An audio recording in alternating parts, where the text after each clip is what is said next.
আসসালামু আলাইকুম। আজকে দুপুরের জন্য রান্না করব চিংড়ি শুটকি দিয়ে কচুরলতি।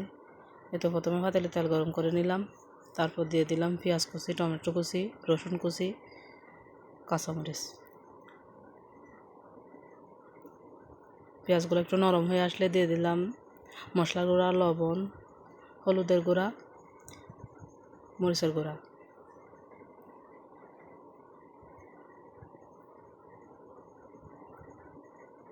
মরিচগুলো একটু সময় নিয়ে কষায় নিব।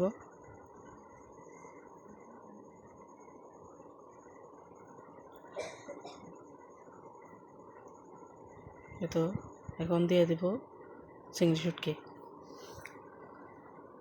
তারপর দিয়ে দেব কচুরলতি। একটু নেড়ে চেড়ে রান্না করে নিব। এ তো আমার রান্না শেষ, এখন নামিয়ে নেব।